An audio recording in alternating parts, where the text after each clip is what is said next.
小路走。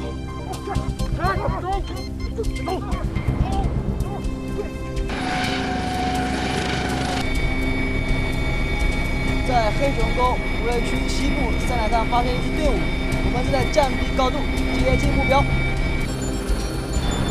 肯定是他们。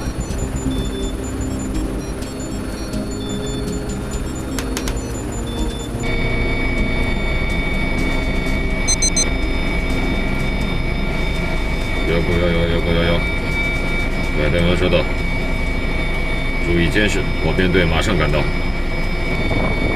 有，明白。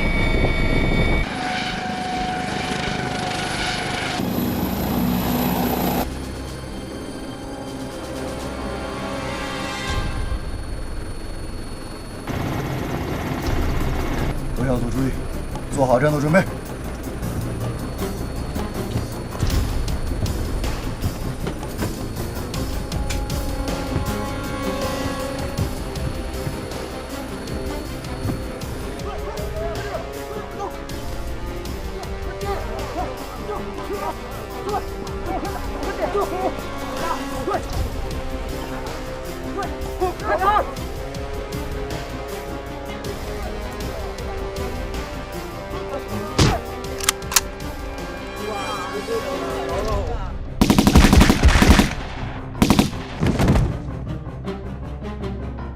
还有谁走不动的？走！快上！走！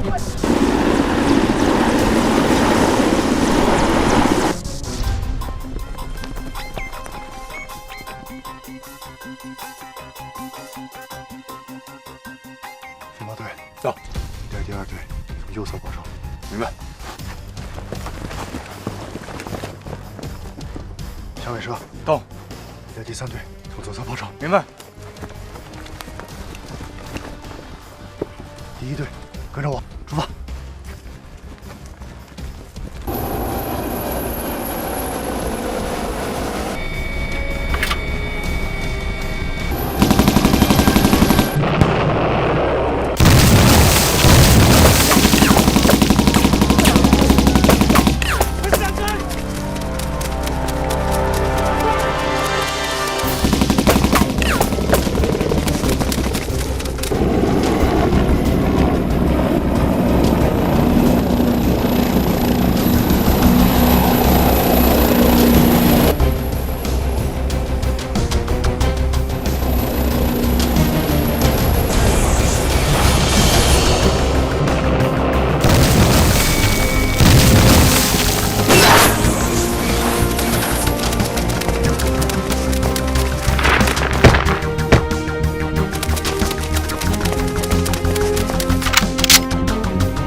看见了。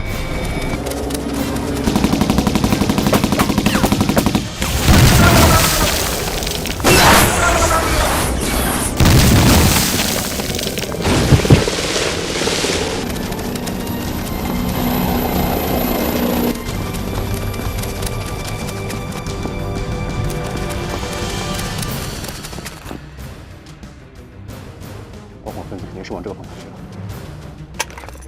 营长，我这里发现一爆火分子丢弃的弹夹，他们应该是往沟里去了。明白。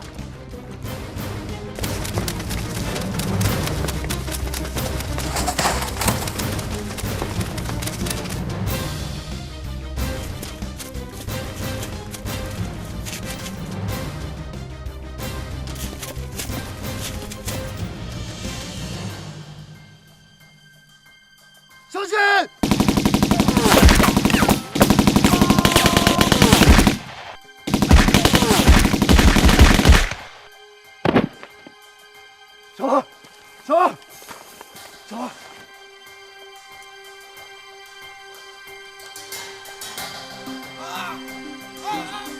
上。医疗队，医疗队，1东1、2地区有名重伤员，去苏联营救，苏联营救。你在这儿照顾好他，其他人跟我来。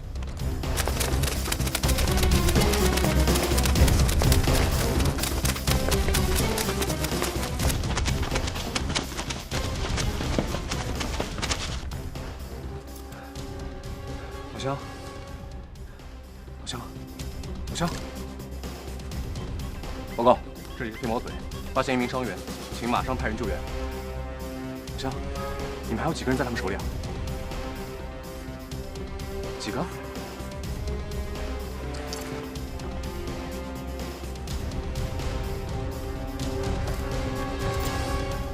德川报，这里是飞毛腿，暴恐分子手里面还有4名人质。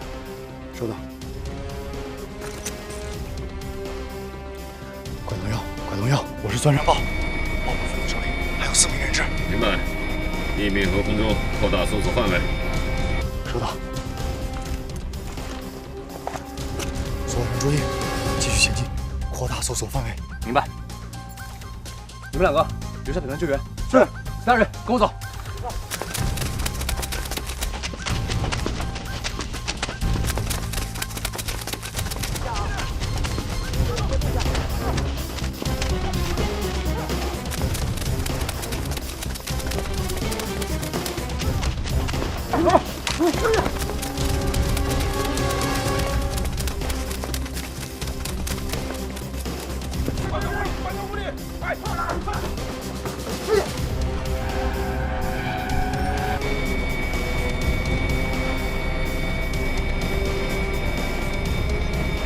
管动幺，黑熊沟底河川一侧发现一处食物和石墙，有没有人员活动？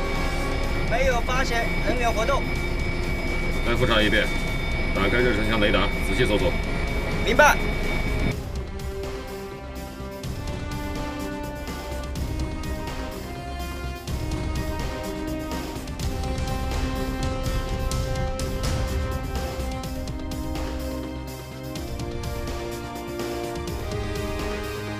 看好了啊！来，先生，好。望远镜。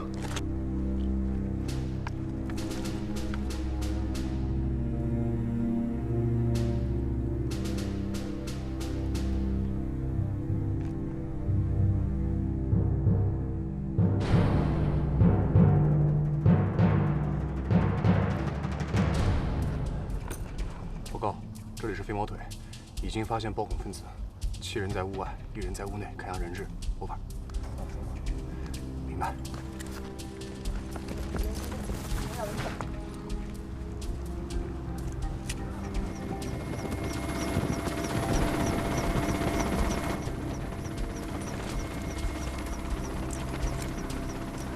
拐动药，拐动药。这样，我先返回空中指挥部，升空指挥。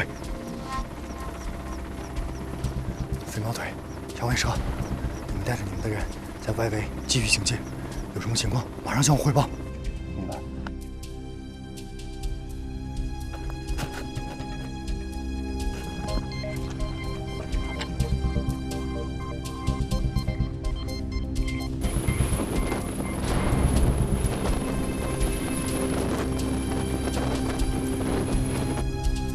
喂，长老，我是老狼，我们被解放军给盯上了，还死了好多兄弟。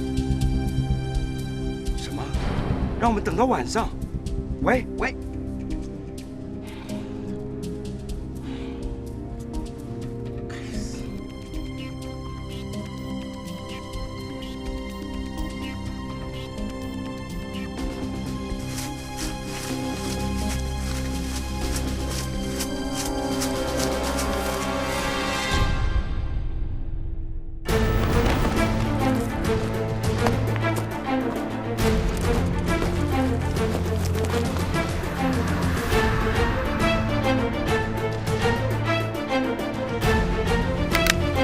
1号位整治完毕。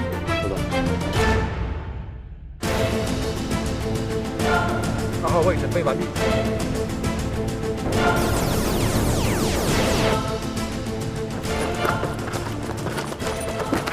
怎么样？目标。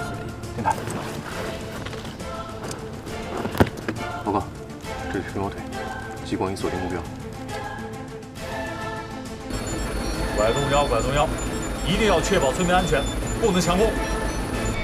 拐动腰，明白。老袁，一定要确保村民安全，不能强攻，知道怎么办吧？拐动腰，拐动腰。攻击计划如下：第一步，狙击手先设法干掉屋内的暴恐分子；第二步，邵伟华分队用激光照射屋外矮墙处的目标；第三步，支持从远距离发起攻击；第四步，邵伟华用爆震弹和烟雾弹掩护，发起最后的冲击。马上行动。明白。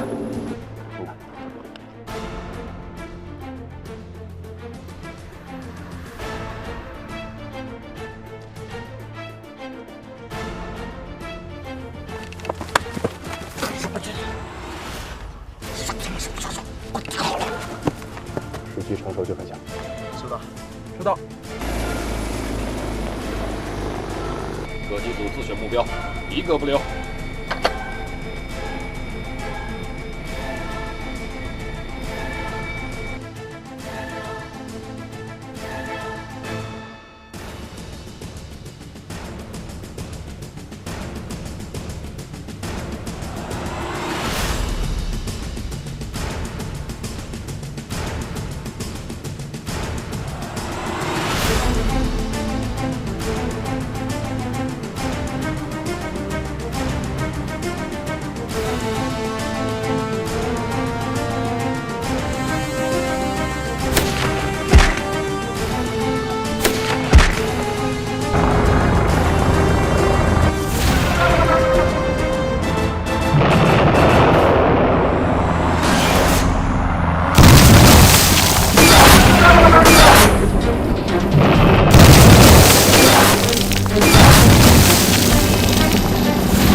把手背过来，走。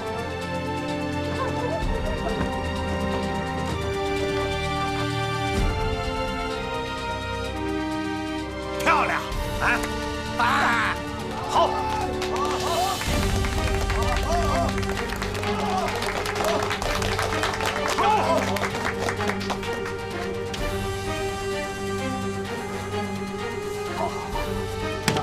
对，上，把手举起来，带走。是，走。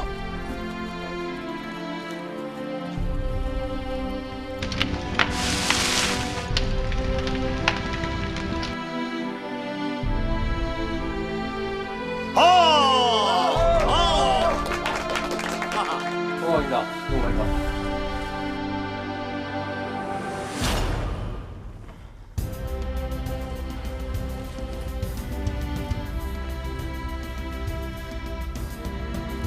你就是那个姥姥。对。带走。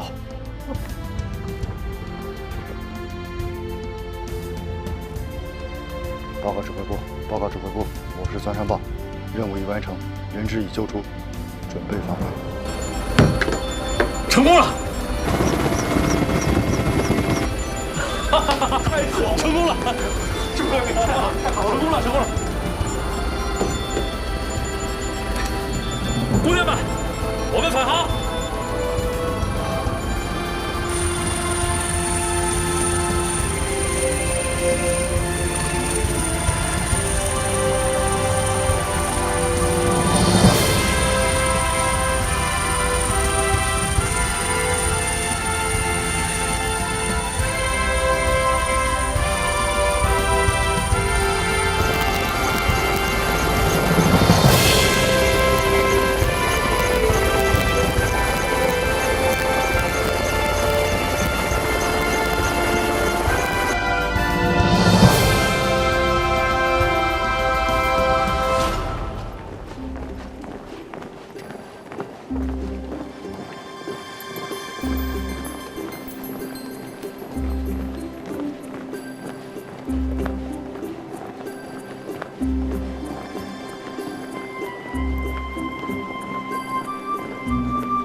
副教员，您这一走，孩子怎么办？已经交给他姥姥姥爷了。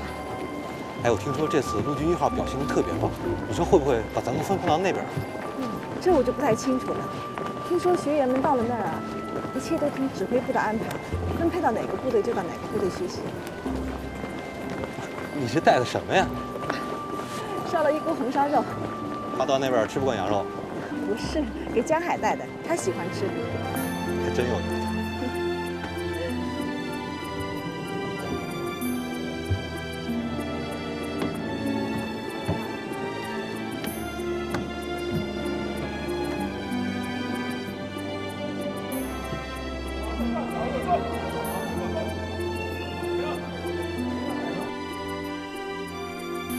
刘小斌的中队已经升空了，看来 C 级3军的攻势还挺猛啊。C 军参谋长打过几次电话过来，希望我们军师能多出动几次。他们原来的部署就有问题，阵线拉得太长，西面有没有个地炮营，火力肯定跟不上啊。嘿嘿，现在尝到我们陆航的甜头了，遇上困难呼叫陆航啊。你是怎么想到叫刘小斌去带2中队的？他不能在江海的身边时间长，要尽早的独立起来。当初江海跟了你几年啊？也就1年。开始他不肯走，我就给他下达了一个中队长的命令，你不走都不行。哎，结果呢，一干挺好啊。没几天，学会为部下考虑了，也能跟更多的同志搞好关系了。要不，他老是以师傅为中心的考虑问题，那这兵就废了。你说的对。是啊，这人才呀，不是树上的果子，非要等熟了再去摘。作战人才必须顶到1线上来用，否则的话，明天打起来，我们手上都是些生瓜蛋子，你不抓瞎。总长，对，处长，完成怎么样？追剿暴恐的任务已经完成，正在返航的路上，协同 C 集团军的演习，还有半个小时就能结束。好极了。首长，今天陆军1号第1次参加反恐行动实战，陆航作用十分突出。关厅厅长打电话过来，要给部队请功呢。现在不是请功的时候，厅长，部队收拢以后马上转场。转场？去哪儿？目标：东南战区3届训练基地。总部命令我们陆军1号2天内必须赶到。另外，突击2营的直19已经改装完毕，让庞威回去一趟，把这个中队也给我拉到现场进行演练。是，处长，2天就赶到，最晚今天傍晚前就得出发啊！你说对了，今天晚上必须出发。另外，单军长给我来了个电话，让你回去一趟。A 集团军陆航旅明天成立，我也过去。首长，庞副旅长要走，左旅长也走，这么一大摊子要转场，有困难克服困难，命令必须执行。是。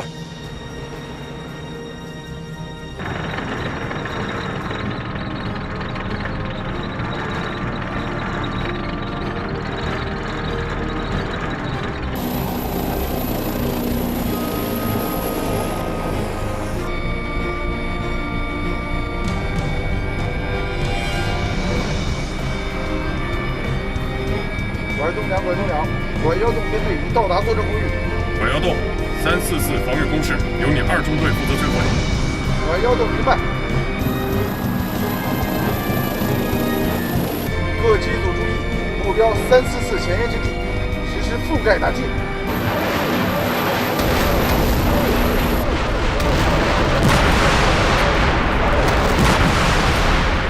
今天啊，真是痛快。庞副旅长，回去吧。我要等等江海他们。有什么话偏要在机场说呀？吃完饭慢慢说。哎，小娘鱼们不懂的，我要给江海一个热烈的拥抱。咦，受不了你们了！那我们就不看你们的亲密举动了，我们先走了。我们先回去啊。回去吧。走了，庞副旅长。好，副旅长。哎，那我们就先走了，二位辛苦了，再见。再见。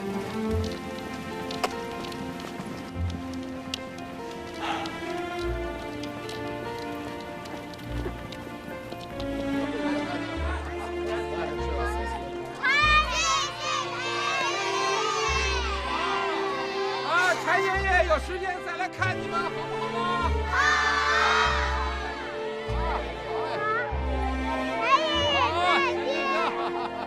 好嘞，好嘞，好，小朋友们，希望你们好好学习，用功，懂不懂？懂。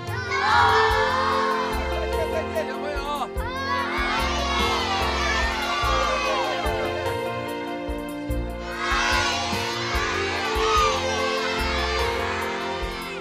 小朋友们，再见，再见，再见了！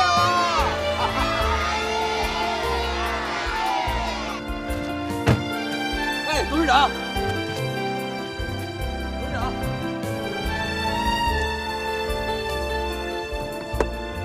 哎呀，洪生啊，董事长，你怎么会跑到这儿来了？我到您治伤的地方去过啊，他们说您又到西方小学来给孩子们送电脑了，所以我就跑到这儿来啊。哎，你那个无人机项目研究的怎么样了？还可以吧？啊，怎么？找我有事儿？有些事情我想当面跟您谈谈。哦，哎，如果不着急的话，咱们回到宾馆再聊。啊，你如果紧迫的话，我们就在这里。你看看啊，这里头多好，山清水秀的。是。我听说过董事长有很深的农村情绪啊！是啊，咱们中国人谁的祖宗不是农民呢？对不对？我就是一个地地道道的农民呐。我告诉你啊，我们插队那会儿啊，都是农村户口，那得靠挣工分吃饭呢。要不，咱们就在这儿聊聊。好，走到那边去。好，走走走。李东啊，小编今天飞得怎么样？啊？怎么了？那是相当不错。今天啊，出动2次，出手灵活，啊，又狠又猛。营长，有点名师出高徒的感觉。那是啊，也不看是谁徒弟啊。队长，你可太过奖了啊！哎，那这事儿今天晚上得庆贺一下呀。对呀，请客。师傅，别人说我就算了，你还说我都郁闷着呢。哟。跟我装傻是不是啊？啊，这一天中队长、机长全当上了，一天还出动2次，还不过瘾啊！我是觉得没落着跟你去消灭恐怖分子，我可都听说了啊！你们这是真干真着火，这多过瘾啊！实战啊！涮羊肉啊，涮羊肉！大腰子，我没说我不请客啊，但这话我都说到了。涮羊肉！算了，江营长，你知道吧？马上要转场了。马上转场？去哪儿？东南战区3届基地，刚接到通知，今天傍晚出发。啊？得，咱别涮羊肉了，也别大腰子了，赶紧回营部吧。谢谢啊。得。哎呀，马上转场。小李，上车吧。是。让诸位，你们放心吧，我保证完成任务，将2营1中队安全带到3届训练基地。走了。哎，老庞，往这边走啊？哦，我去看一眼伤员。嗨，还好，已经脱离生命危险了，马上转到战区总院。还是去看一眼。走了。哎，你琢磨出来郭鹏最后那句话的意思了吗？让咱们再把困难想一想。这话里有话呀。进去吧，警营长大队长马上就到了，走。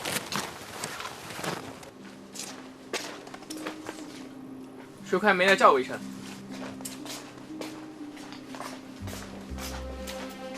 营长，我没事，您忙去，别跟我爸爸妈妈讲。小孩，别想那么多啊！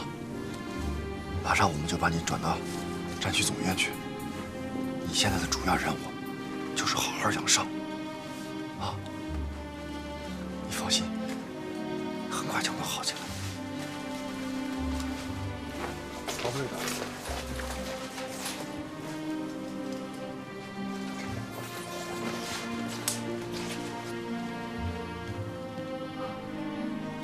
你表现得很好，小王。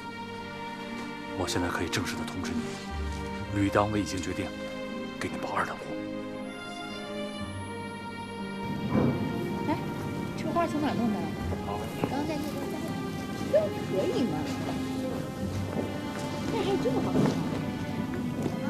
哎呦，庞副旅长，庞副旅长啊，你们这是？啊，我们想来看看受伤的战士。啊，已经醒过来了，没事儿。对了，庞副旅长，那天你要给江海一个热烈的拥抱，后来拥抱了吗？嗨，别提了，我到现在还没见着江海呢。哎，我估计啊，今天是看不见他了，那就留着他去跟傅颖拥抱吧。傅教员来了啊！哎，刚才学院张院长来电话，有100多名学员要来实习。我一打听，傅颖也来了，那肯定是来看她老公的呀。还没结婚呢，怎么能叫老公呢？是啊，哎，那应该叫什么呢？庞副旅长，您现在越来越会聊天了，我们先进去了啊。哎，庞副旅长再见啊。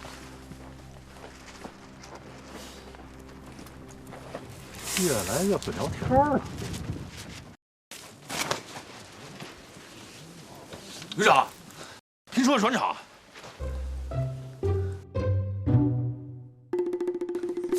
办完就转，时间够紧的。哎，政委，有茶叶吗？有啊，3.5嘛。铁观音，哎，泡多少你自己放啊。哎，旅长，咱们怎么走啊？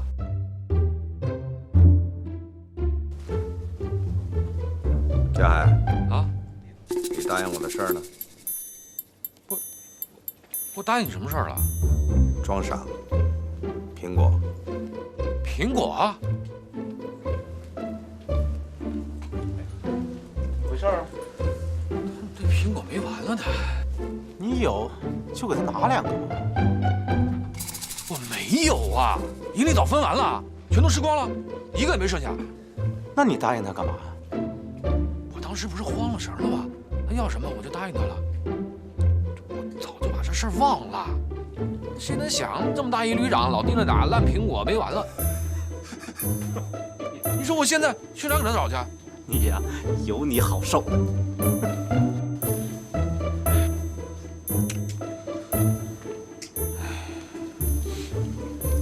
我知道哪儿有苹果呀？哪儿啊？快说呀！黑天鹅呀！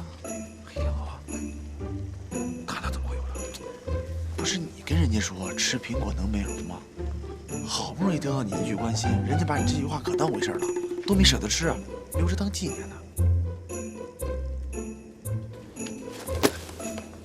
你小子点过我的吧？这我帮你，你还打我？我走了。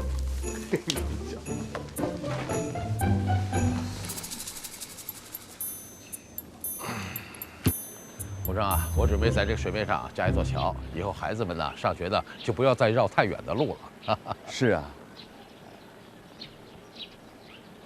来，坐吧。哎，好。胡正啊，紫薇这种做法是非常错误的。出现这种事情，我感觉很心疼，也很丢人，这是我万万没有想到的。董事长，我觉得这件事情非常严重，而紫薇她自始至终被蒙在鼓里，我只好把全部的真相告诉你了。胡正啊，这些事情你早就应该跟我说呀。好吧，从今天开始，我女儿的事情由我来处理，你们只管照原计划去工作啊。这6000万本来就是我公司的钱，陆瑶又是我公司下属的一家控股公司的经理。如果你们还需要后续资金的话，我可以继续投入。谢谢董事长，我们已经不需要了。我们这个军民融合的高科技项目已经获得了国家专利，银行贷款不成问题。我这次来找您，就想跟您谈一件事情。你已经投入的6000万，打算如何处置？我想先听听你们的意见。我们的设计专利会以股份制合作形式投入，组建一个新的无人机开发生产机构。产品开发的方向为军民两用。如果你想收回那6000万，我们将在1到2年之内还清这笔款项。如果想作为投资，你将获得30%的股份，成为3大股东之一。好吧，那我也说说我的想法啊。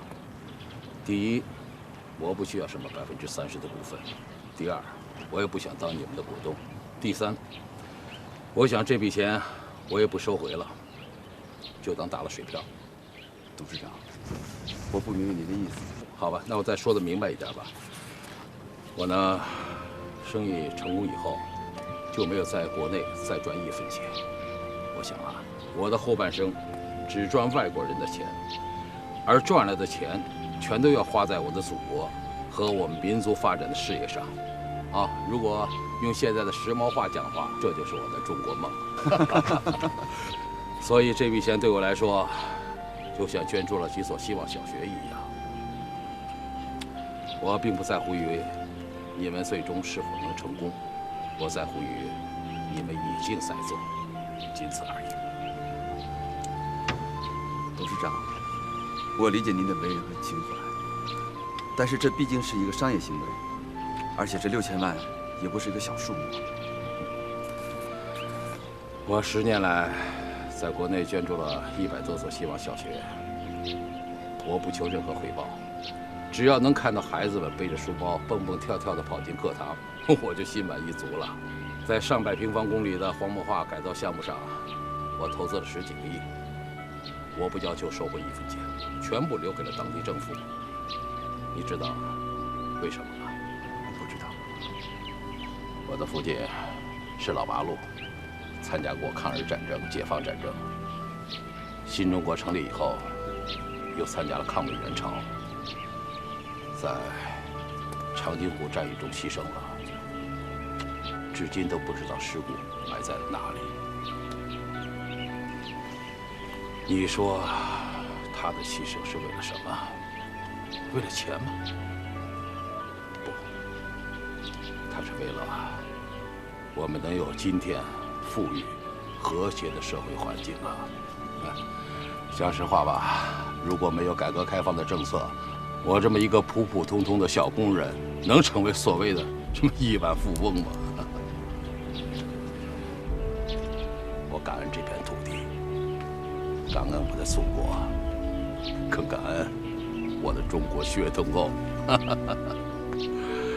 洪生，你说就我这样的老板啊，一个人，你能吃多少，穿多好啊？你死了以后又能带走多少呢？所以我说，这笔钱就算砸水漂了，毕竟是打在了咱们中国的水面上，对不对啊？你们不要考虑我的什么回报啊、股份呐，还有名分呐，它有什么意义吗？我很庆幸啊，我有机会赚到了一些钱，而且我又把这些钱用到了我感兴趣的事业上。洪生啊，你是部队培养出来的一名飞行员，后来你转业了，来给老板开直升机。虽然你技术很好，也很敬业，但是我并不为你高兴。我觉得你这么做，对不起部队的培养。后来，你抛弃了高薪走了啊，这个去搞你的无人机的开发，这我就非常欣赏你的选择呀。你记得吧？我跟你说过，有困难尽管来找我，但是你没有来。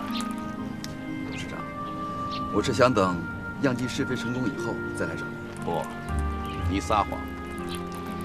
你是想尽量不再与紫薇发生联系。可是后来，紫薇还是背着你把钱秘密地投给了你，这是我事后才知道的。你都已经知道了。我原本暗自祈祷你们俩能在感情上和事业上都能成功，但是有一天，我发现紫薇突然返回了伦敦，我就感觉到事情不妙了。而且这个原因，应该就在我女儿身上吧？不，董事长，我有责任。紫薇这孩子任性，就在于她从小是在国外长大的，典型的富二代呀。她那个价值观念跟我们的是不一样的呀。我呢，又无法强求她跟我走同一条路。而且我预感到了，你们俩早晚会分道扬镳的。好了，不说了。我希望这一页啊，就此翻过去啊，翻过去。另外，洪生，我也希望你不要丢弃自卫，你们应该会是好朋友。这也是我这个做父亲的唯一的希望啊。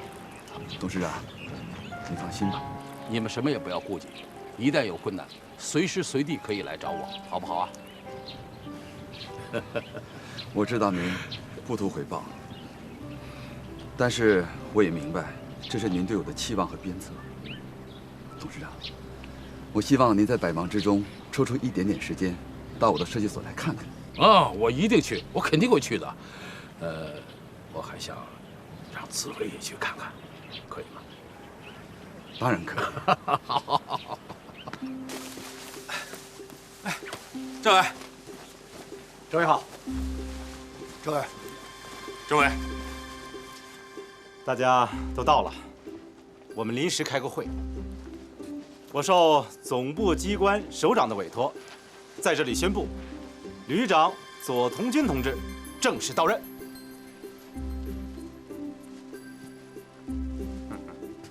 旅长好，旅长好，旅长好。也许有人要问，旅长上任，为什么不搞个仪式，不奏响军歌？我想，此时此刻，正是我陆军1号首次参加实战、打完胜仗、征尘未洗的时刻。而这次作战行动，正是由左旅长指挥部署的。我想，左旅长在这种胜利的气氛中走马上任，更有意义啊！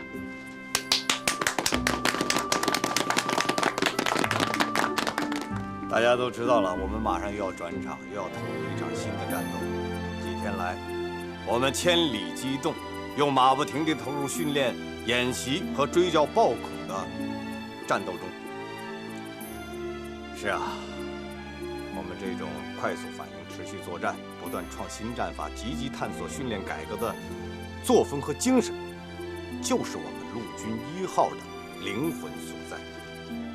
我们啊，就是要做到，国家什么时候需要，我们就什么时候出动；国家哪里需要，我们就出现在哪里。庞维副旅长已经回旅里，准备接收新的装备。我现在宣布一项新的任命，任命江海为空中突击旅代理参谋长，临时接替庞维代参谋长的工作。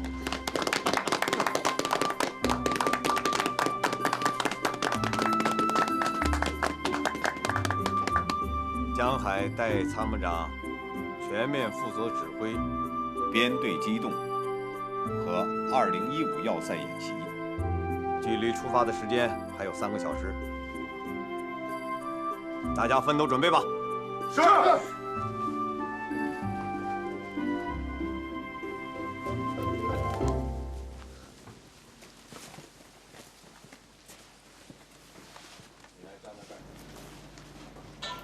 你怎么不去准备啊？不是，政委旅长，我好像刚翻完筋斗似的，有点过载，大脑缺氧，眼前一个劲儿的黑屏。没听清楚是吗？你现在是空中突击旅代理参谋长，听清楚了吗？听清楚了，不就是庞副旅长之前的角色吗？怎么，你不想干？凭什么不干？那你站这发什么呆？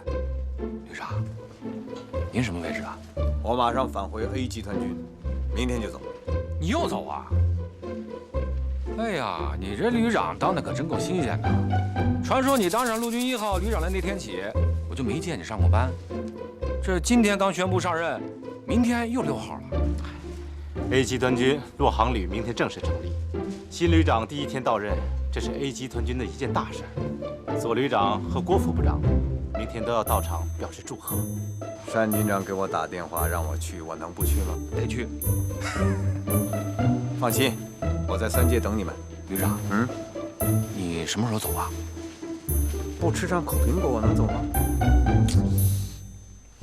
哎呀，有人忽悠我说给我留着呢，有人又忽悠我说马上。你以为我左童军是那么好忽悠的？听着，我左童军别的不掺，就掺这一口。哼！明白。老毛改口了，不爱吃鱼，爱吃苹果。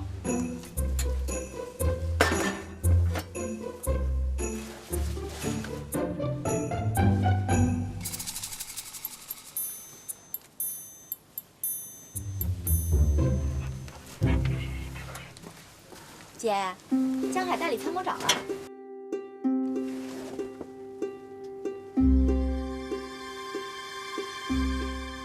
带就带呗，跟我有什么关系啊？嘴上越说没关系，心里越有点关系吧？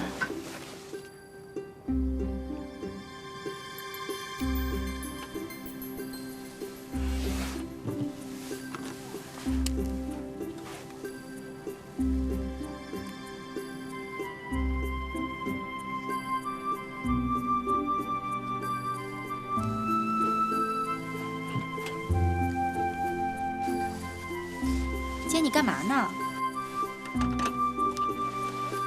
看，看我画的像谁？那小的看着有点像你，那个大脑袋有点像江海。不对，我觉得像洪生哥更多一点。那是谁呀，姐？想谁就是谁呗。行了，赶快干活吧，看看就你东西多。我读书说的差不多了，不像有的人还在那里自拍。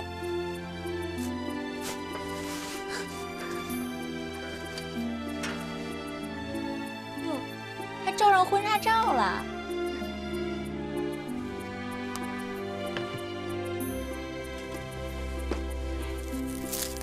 要不是左童军逼着江海要苹果，打死江海也不愿走进黑天鹅的帐篷。此时此刻，江海发怵，黑天鹅也紧张，两人心里的那道坎究竟能不能跨过去？乱麻般的情感纠结，能不能得到解脱？请问方便进去吗？疯子，是疯子，疯子，进来吧。报告江代参谋长，什么代参谋长啊8栋动摇机组飞行员正在准备行装，请您指示。庞副旅长临时有事回家了，我这是临时顶班啊。哎，庞敏，我找你有点事儿。姐，那我就先出去了。啊，没事，你在这吧。我还有点事儿呢。坐吧。对了，你的苹果很好吃啊。姐，咱不着急啊。着急什么呀？你管人家的？哎，谢谢你的苹果啊！啊，对，我找你就是为了苹果的事儿。哎，你的苹果真甜真脆，而且看我这皮肤吃的，不错吧？哎呀，我昨天都没吃饭，光吃苹果了，都吃完了。都吃完了？你送我的，我能不吃完吗？不是黑天鹅，你嘴怎么那么快呢？这1箱苹果1天全吃完了。我这算什么呀？那你没看露露呢？那吃的果不离口，那叫。得，没事儿，我先回去。哎，你还真是来问苹果吃没吃完的啊？坐。我得回去。我让你坐。你干嘛呀？江海啊，不是我说你，你什么意思呀？啊，我自从来了403，你从来没有来过女飞行员宿舍。我来这儿干嘛呀？真是。我的意思是说，你现在是参谋长，你总应该关心一下我们的生活吧？今天好不容易来一趟，哎，你也不问我怎么样了。听到苹果没有了，转脸就走，你什么意思呀？就算咱俩不是男女朋友，那总是战友吧？我还不如几个苹果，是不是？我没。那你什么意思？我看你啊，了不起了是吧？当一个代理参谋长就了不起了是吧？生怕别人不知道你已经代替了庞副旅长的位置，进入了吕布班子，是不是？哎，我真不是这个意思啊。那你什么意思？我真是为苹果这事儿来的。你说你吃完了，我在这干什么呀？你以为我爱听你这嘚不得的？你这话更可笑了。你送我苹果，我不吃干什么呀？那你让刘小兵带什么话呀？什么这里干燥，多吃点水果，对皮肤好。谁让他带话了？我没让他带话。哎，是这么回事儿。左童军啊，那问我有没有给他留俩苹果，我当时为了哄他开心，就忽悠他说我留了。结果他当真了，这天天追着我屁股后面要，这苹果没完没了的。你说这403基地荒郊野岭的，我去哪给他弄苹果去？就你这智商，自己挖一个坑往里边跳。可不是嘛。那后来刘小兵跟我说你这有，我就想过来问你借俩。就这事儿啊？我倒是留了2个。真有啊？嗯。哎，那好吧，那就借给你吧。谢。就剩这一对情侣果了，给你吧。谢谢啊，救了我的命了。不是，这是情侣果，不是苹果呀。你管呢，拿去就是了。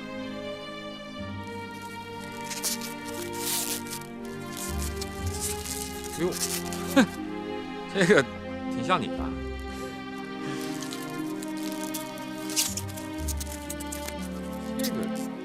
这个大的像，还能是谁啊？是洪生呗。其实这2个苹果是我留着的，我想回去以后带给洪生看，这是我在演习中的纪念品，而且是江参谋长给我的。不过现在他对你有用，那你就拿去吧，反正苹果到处都是。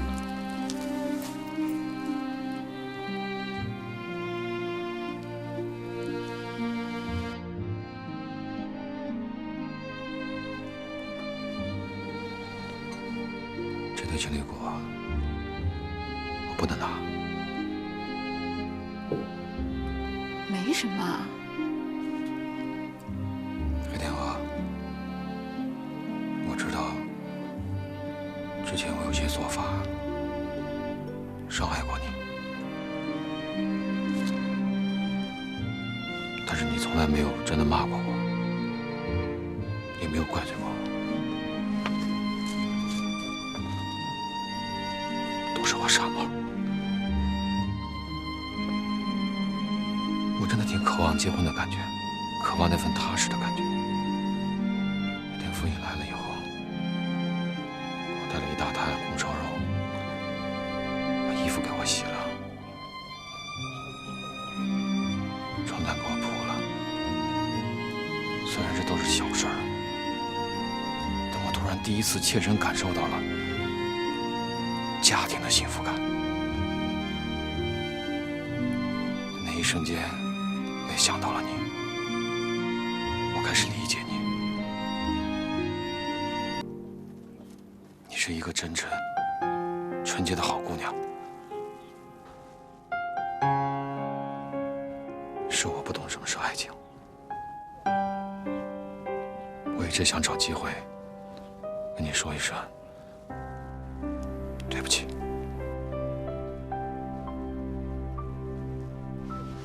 我听说你跟洪生在一起之后，我挺高兴的，真的。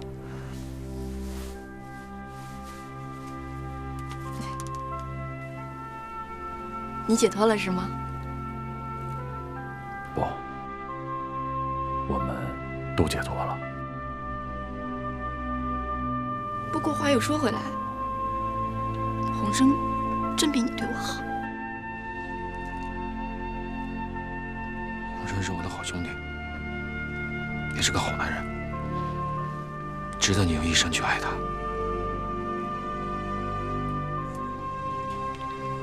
我说的都是真心话，真的。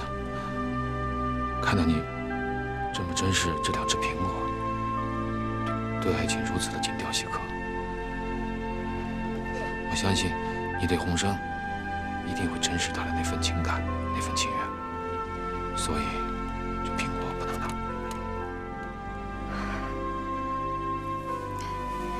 没事儿，我已经用手机拍下来了，到时候微信发给鸿生就行了。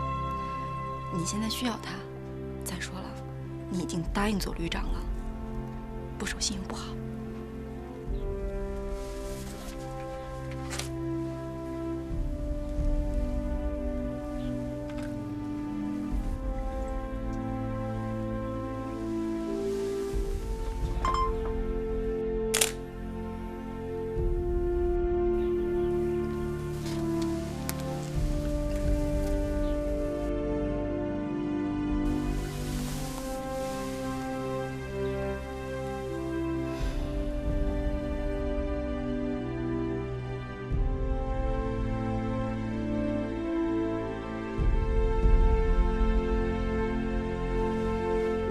情侣国一定要让鸿生看见。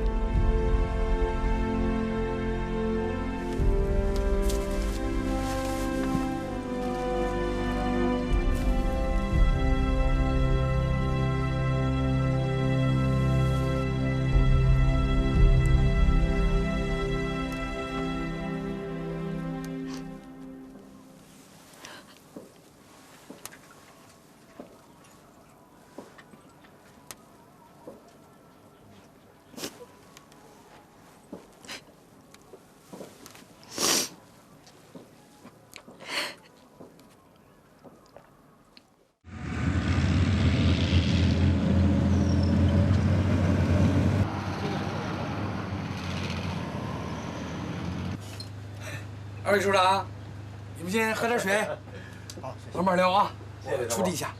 好，局长。局长，总部这么安排，我有点看不懂。什么懂不懂的？演习跟打仗一样，千变万化，随机出题。我是说啊，总部突然把陆军1号从3000公里之外的大西北调到3界来跟咱们打对抗演习，这么安排到底什么意图？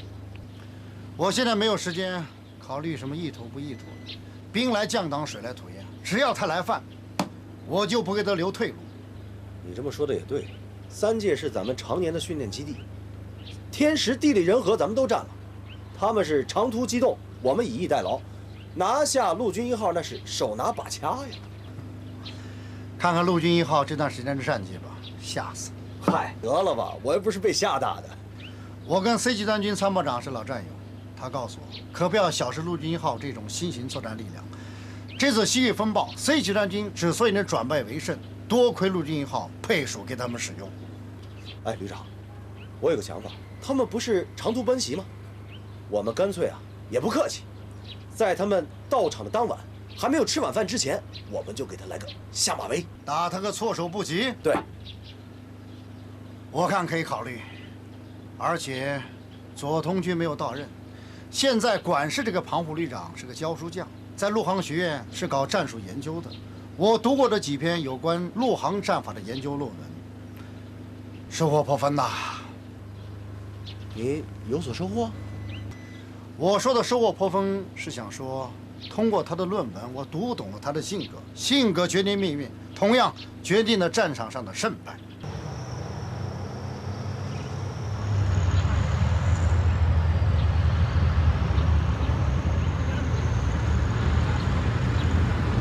旅长，你说的是文学概念吧？战争就是一门艺术，古今中外，军事活动从来都是文学创作的源泉。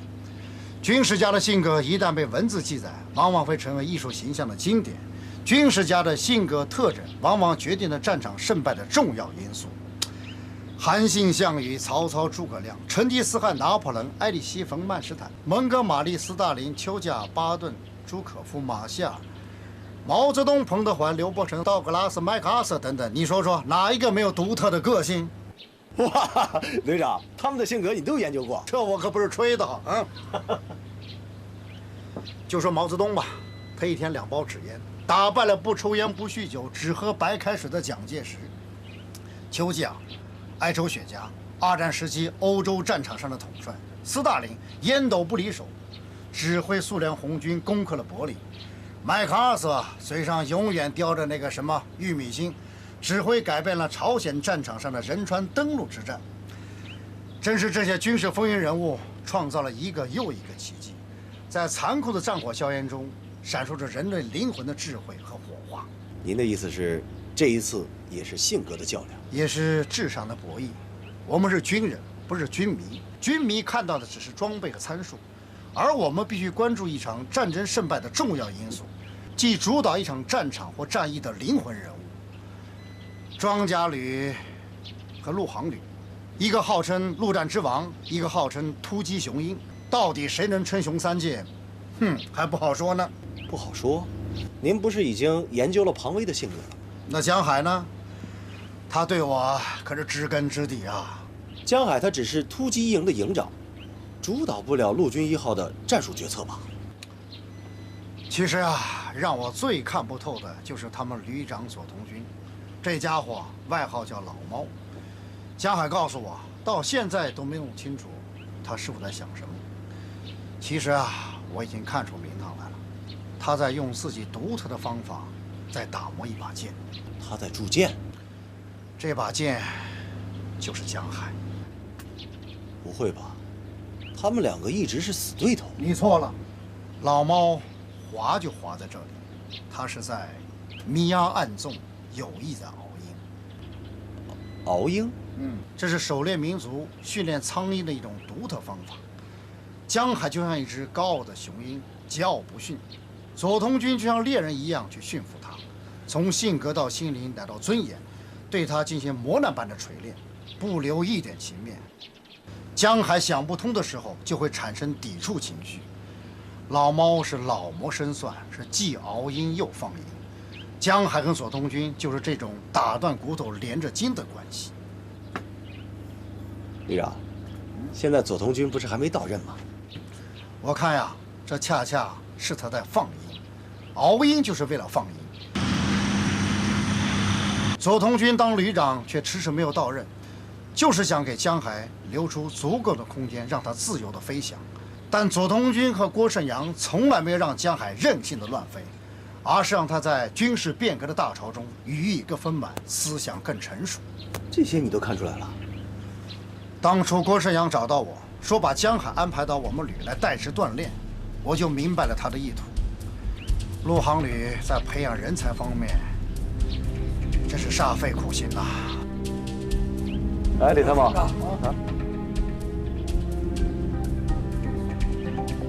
陆军1号飞行的航线已经搞到了啊，好了。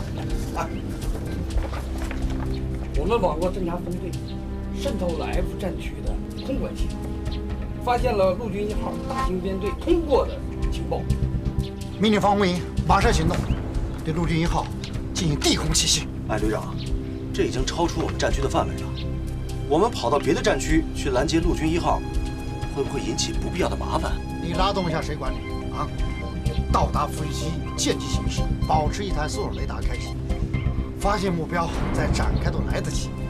我要的就是这招，谁也想不到我会到这里干他一仗，尤其是他的主力突击一营，如果能干掉他一个编队，就到了3届，知道是跟我较量，他心里也得发怵。再加上你刚才所说的，趁他立足未稳，先干他一家伙，估计演习没开始呢，陆航的兄弟就该打道回府了。好。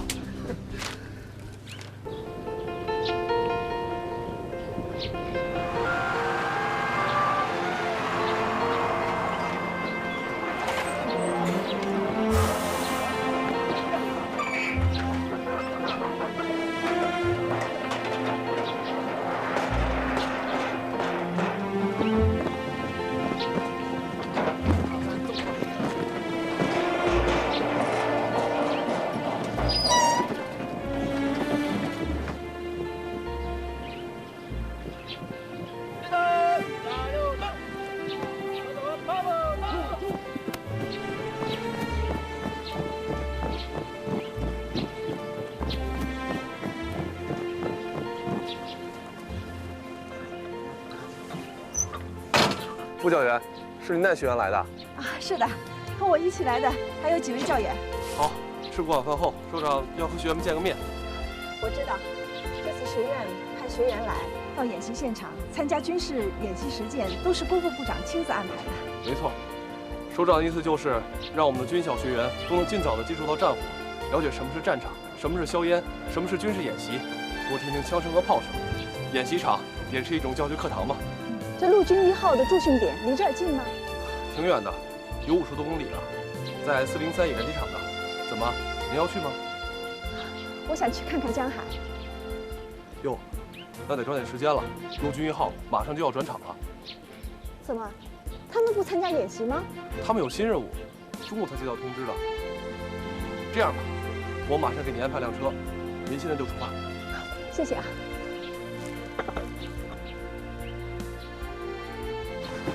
人啊，董事长，这等你的好消息了，祝你们成功。谢谢董事长，那我就在设计所恭候你的大驾。保重。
新型的第一视角无人机的操控舱，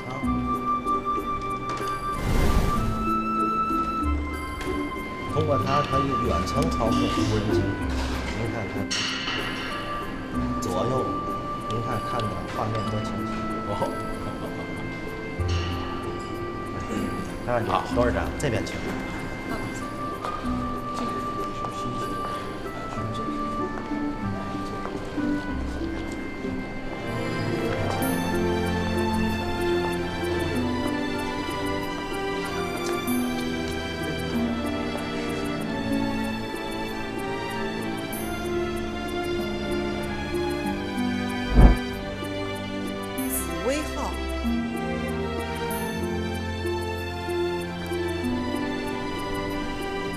是的，就是用您的名字命名的。用我的名字，这样合适吗？邱总是说，这是洪生总经理的决定。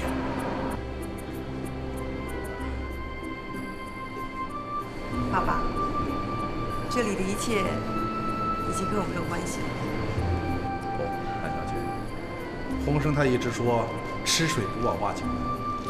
他都说我什么了？洪生说，我们创业初期的6000万是谭紫薇投的，如果没有这笔投资，我们也不可能发展到今天。虽然他爸爸谭董事长把这笔资金作为投资送给了我们，但紫薇的贡献我永远不会忘记。把这架无人机用紫薇的名字命名，也是我们公司对谭董事长的承诺和敬重，也是他对你永远的感谢。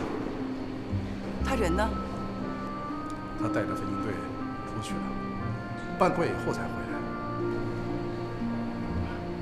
麻烦你帮我转告他，我很想见他，我要谢谢他。好的。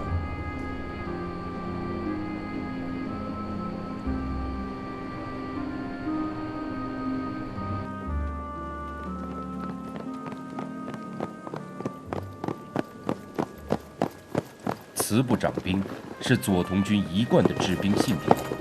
此时，他又在酝酿着一个计划，一个让他自己也感到心惊肉跳的计划。但想到是跟老对手古霞对抗，他必须魔高一尺，道高一丈。陆军1号要打赢，别无选择。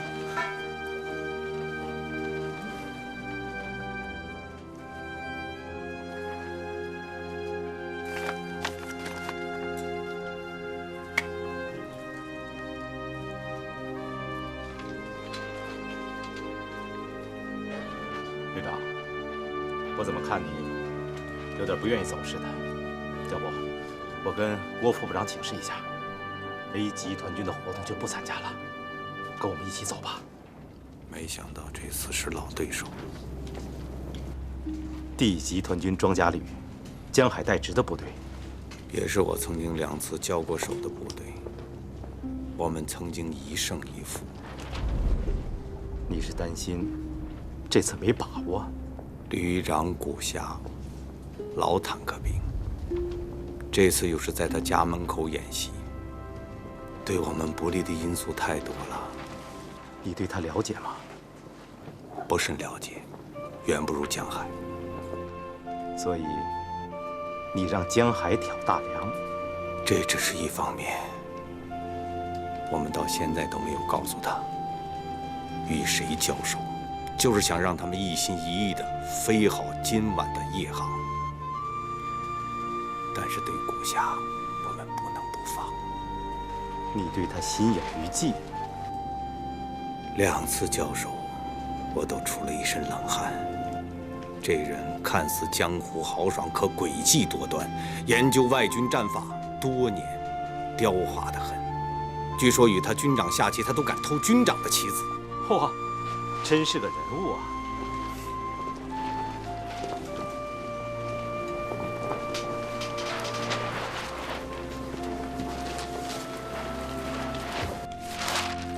第一，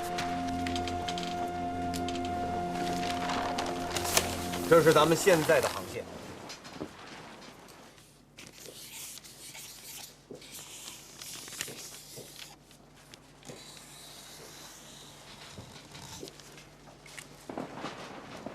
改变航线，这条航线对于陆军1号来说是一石3鸟的作用。一，万一在航道上古霞对我进行拦截，航线的改变就有可能打乱他的部署。2，机群夜航穿越峡谷，对陆军1号来说也是一个新科目，我们需要这样一次尝试。3，从西南方向直插3界基地，还能规避雷达的跟踪。古霞摸不清楚我们的意图，他就有可能对现有的部署进行一次调整。他只要移动，我们就会对他现有的部署和战术意图进行了解。他是坐地户，强龙难压地头蛇，只有引蛇出洞，我们才能找到战机。毕竟我们的优势在于空中机动速度要比地面坦克要快。他要是一直蛰伏着，我们反倒很被动。突然改变航线，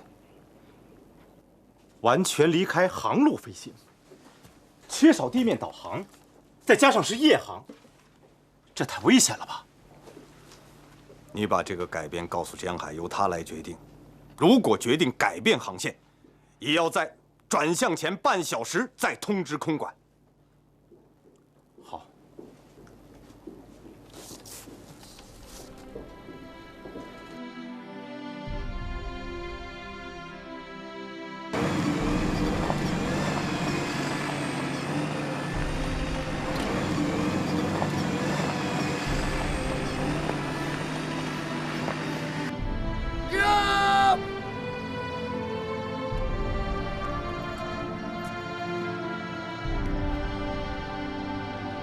报告代参谋长同志，陆军1号前沿部队集合完毕，请指示。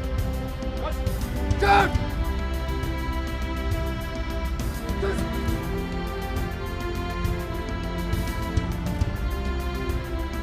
下面由杨副旅长下达任务。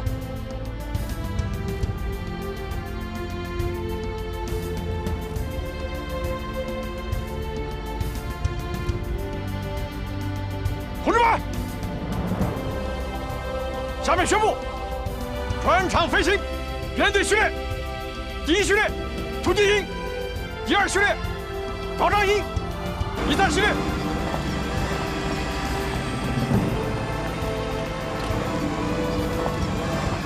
泡沫孤烟直，长河落日圆。萧关逢侯骑，都护在燕然。对了，这是王威的诗吧？是的，我还是在上中学的时候读过，后来忘了差不多了。刚才看到这么美丽的晚霞，就不知怎么的冒出来了。你一定是出于春风吧？没错，看着荒凉，却让人油然升起一种壮美感。古往今来，只有军人的情怀，才能激发出这种情感。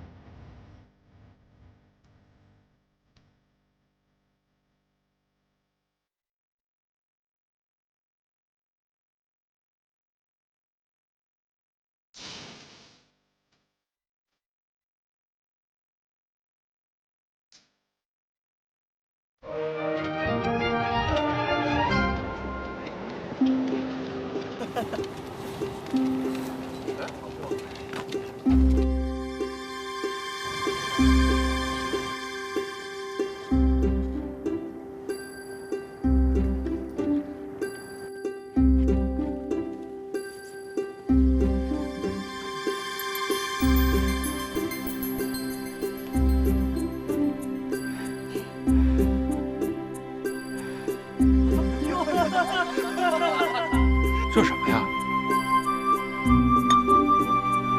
红烧肉！哎！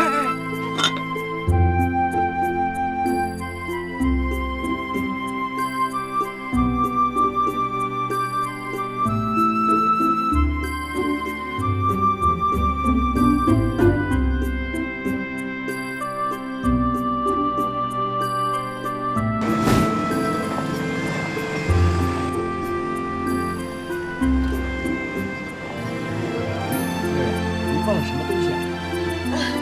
是一盘红烧肉。啊，是从北京带来的吧？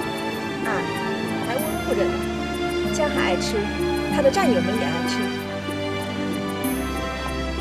小夏，应该快了吧？是吗？快了。嫂子，我要吃红烧肉。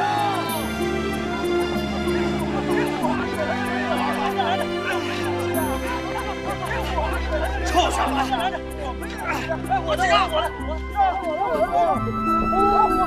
这个跑出去了，一个人干了啊！拿着，下来吧，我的肉，给我吃。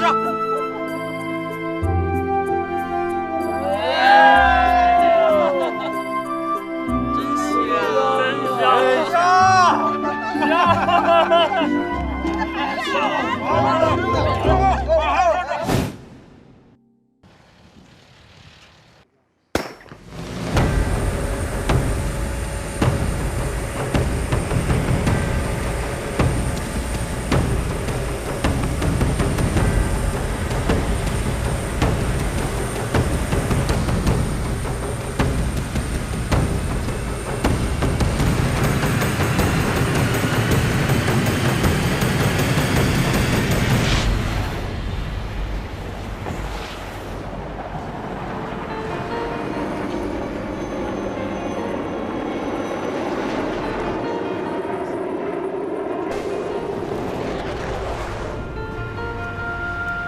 本以为会在这里待上1个多月呢，没想到这么快就走了，还真是有点舍不得。对我们这支快速应急突击部队，也许啊，这就是我们的生活常态了。是啊。哦，江海，我们也该登机了。啊，再等等。左旅长临走前把飞行路线做了修改，让我交给你，你看行不行？不行，就按原定路线飞行。行，我们就飞新航线。现在改变航线？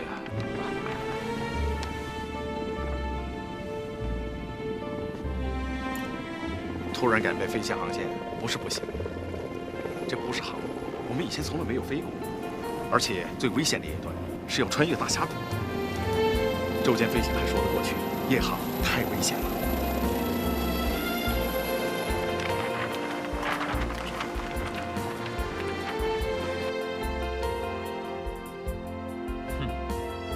老猫果然是老猫啊，有道理。这旅长啊，是怕对手在我们的航线上设伏啊。张大队长，到。从现在开始，一定要想办法多手段收集新航路情报，尤其是大峡谷的所有信息，要及时的分析上报。是。我们这次是和哪家对抗，到现在也不公布，我可是一点准备都没有。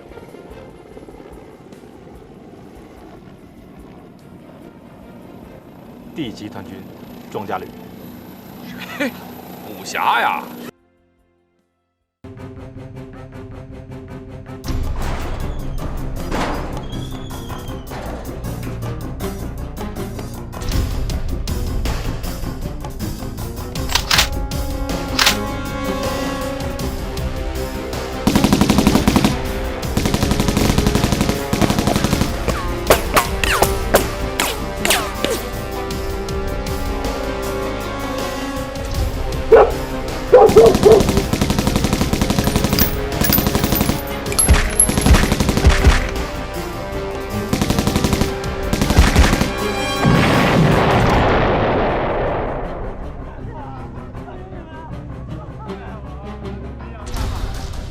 求你们放开我！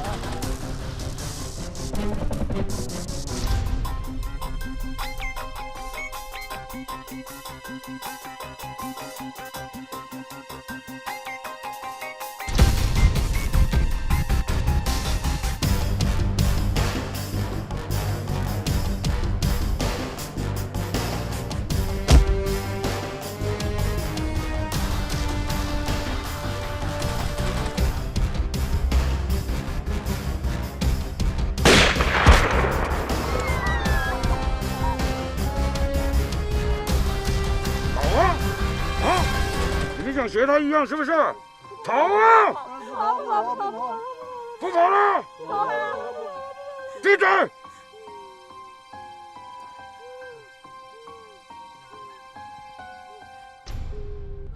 电话哥。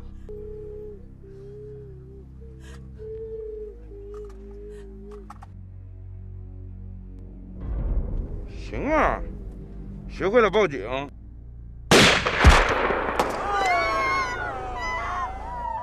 把他们带走！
全体集合！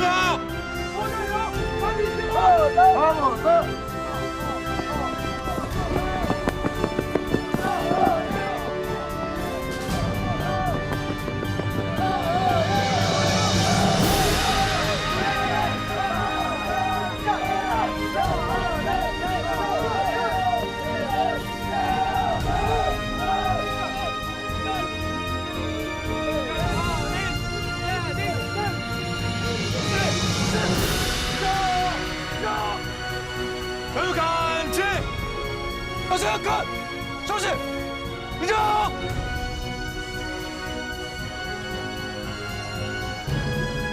报告营长同志，突击一营全体飞行员集合完毕。师长同志，特战营全员集合完毕，请指示。是。收起！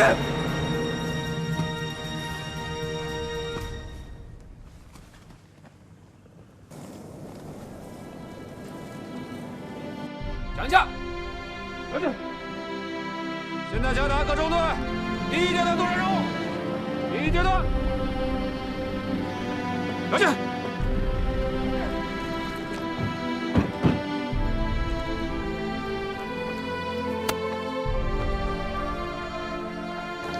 船长同志，陆军1号突击营正在下达任务。船长同志，特战营全体集合完毕，准备出发。请指示。有令。是。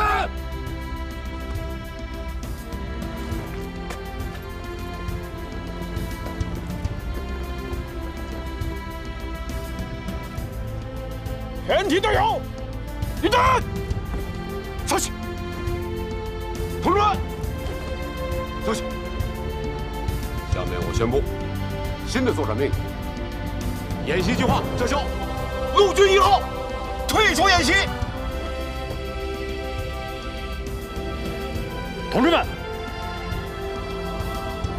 昨天夜间12点20分到12点50分，距离我部130公里的红柳村，突然遭到一伙暴恐分子袭击，造成无辜村民死伤20人，并劫持多名村民藏入山区，正准备逃往境外。上级命令我参演部队，抽调部分兵力参加追剿战斗。根据追剿行动的特殊性和紧迫性，演习指挥部决定，陆军1号退出西域风暴演习，转入实战，参加追剿暴徒和解救村民的作战行动。明白了没有？我们这儿等着呢。好，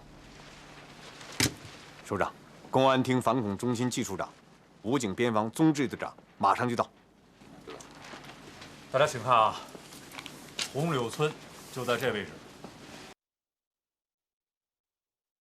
就这样，就在这儿。老袁，这个位置记住了。这位，我有一点小小的建议，你看应不应该说呀？说吧，这儿没外人。我们突然取消了演习任务，会不会把 C 级战军给闪了呀？不会吧？总指挥部会做调整的，你就别操这份心了。不是，今天一早刚临时取消的任务，他们都不知道，这临时调整兵力部署也来不及啊。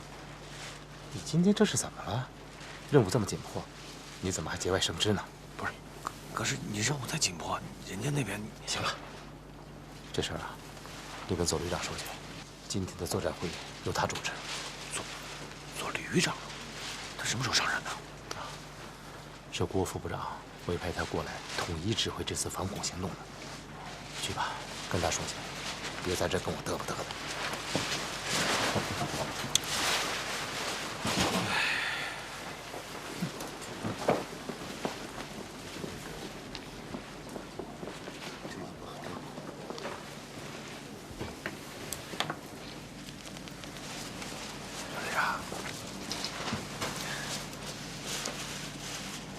情况向你汇报一下。这情况啊，还是建议，还是想法？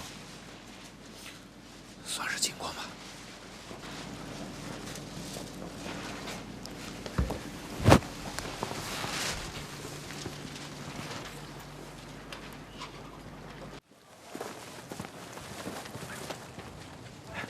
什么事儿？快说。师傅，叫旅长。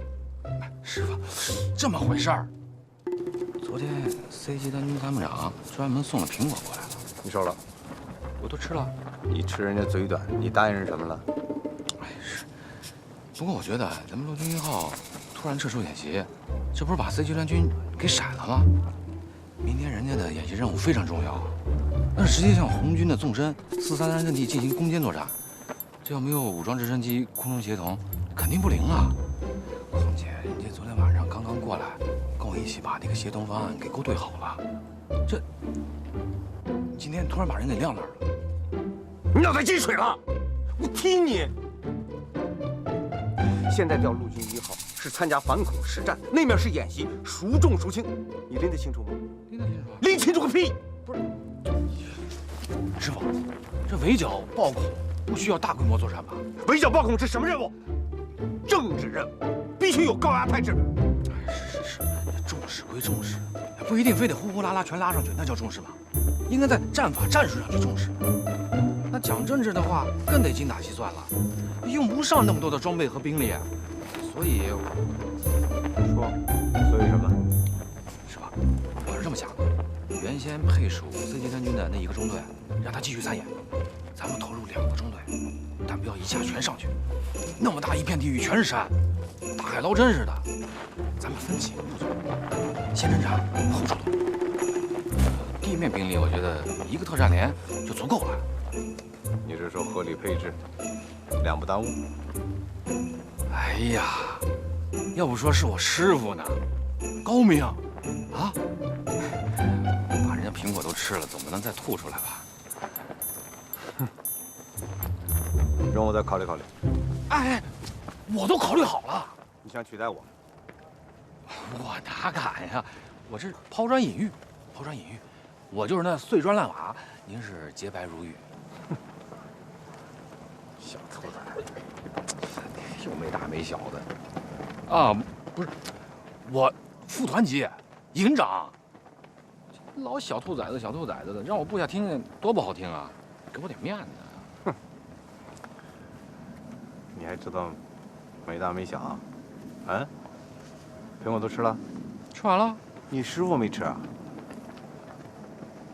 你放心，我早知道你要来，我都给你留着呢。哼，这差不多。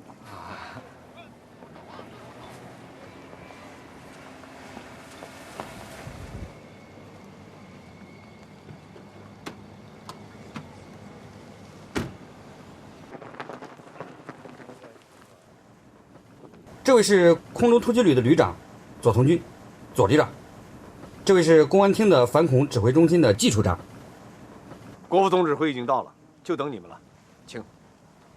走。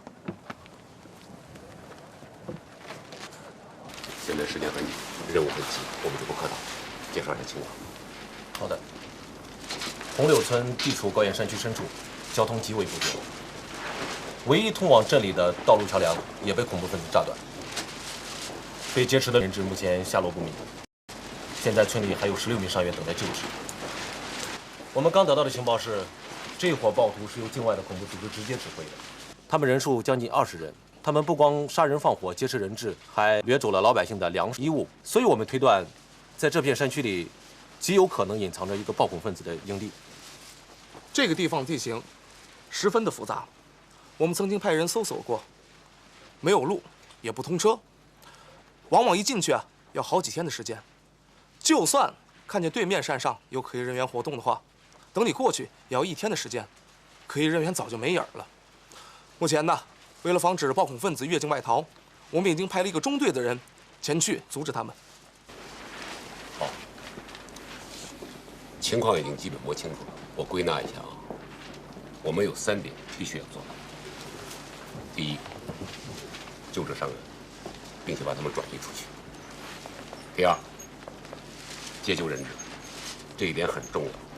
还有一点，最后一点，一定要摸清楚这帮暴恐分子的行踪。我代表军方先表个态吧，对这一批暴恐分子绝不留情。左旅长到，部署任务。是。1，由情报侦察大队派出多架次直19武装侦察机，对红柳村以北、以西直至边境线一带进行不间断的地毯式侦察。2，由突击营1中队、直拔运输机3营1中队、特战营1连组成空中突击作战群，对上述地区实施突击追剿作战。3，运输机3营2中队、特战营2连、旅卫生队组成救援机群，携带部分救援物资和药品，迅速击降红柳村。帮助受害村民恢复生产生活，安抚群众情绪，将伤员和家属尽快转移到县城医院。突击一营的2中队作为预备队和支援力量，在403机场待命，根据前方追剿任务情况和演习推进情况，随时对这2个方向实施增援。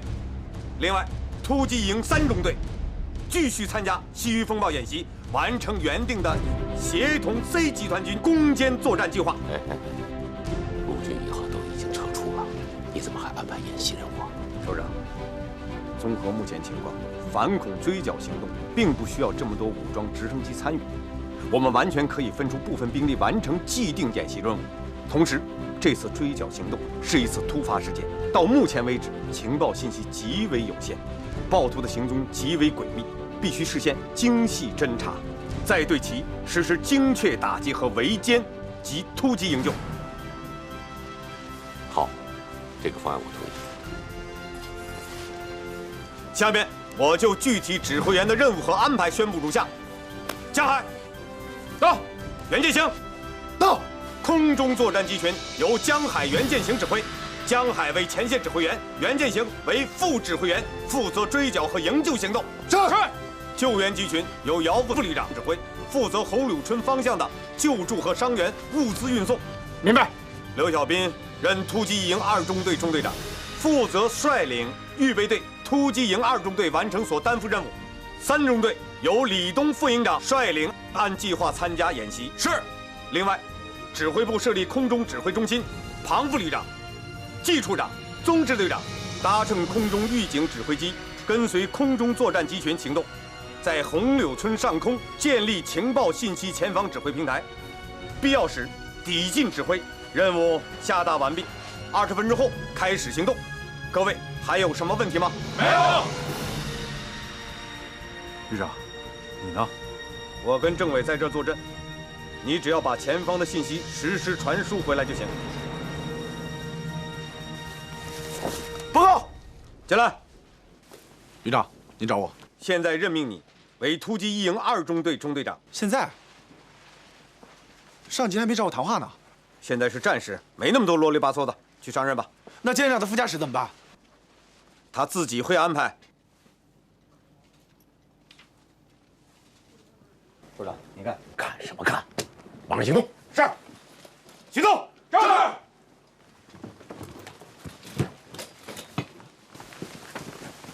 哎！苹果什么时候给我送来？马上，马上！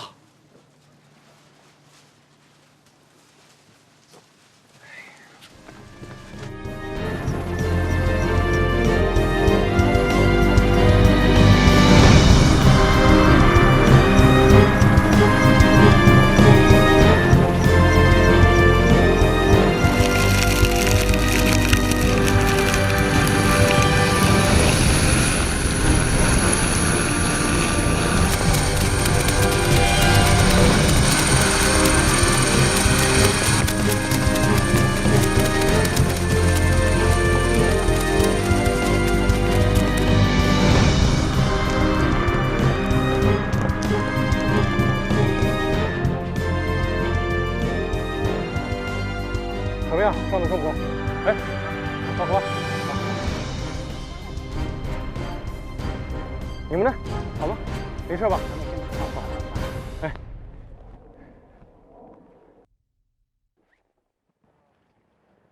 八洞洞1、8洞洞2，我们已经到了红柳村，准备派直升机派送。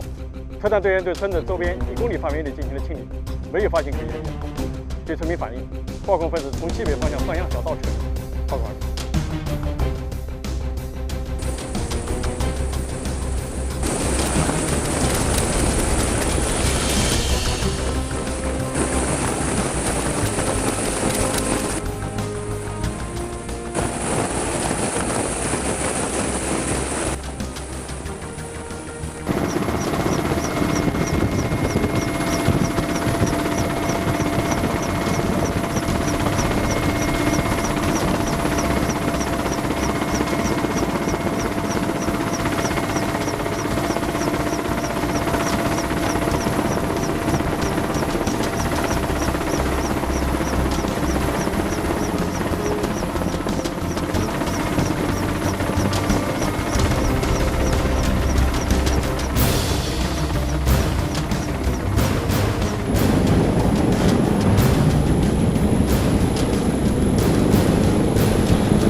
在这条沟里，曾经有人看见有恐怖分子留下的东西。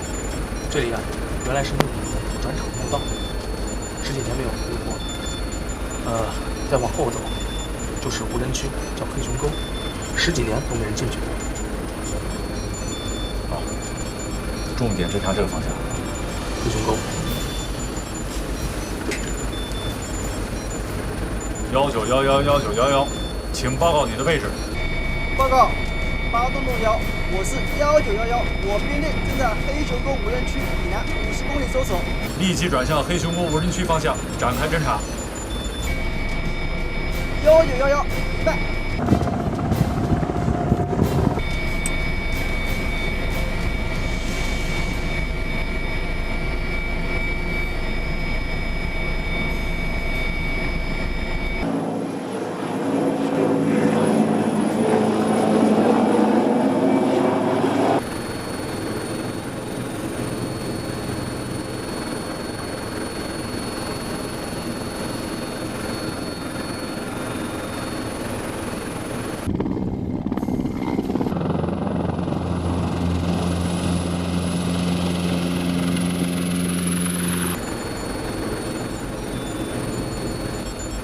拐洞幺，1911侦察编队报告。现在已进入黑熊沟无人区展开侦查。什么？黑熊沟无人区，拐洞幺明白。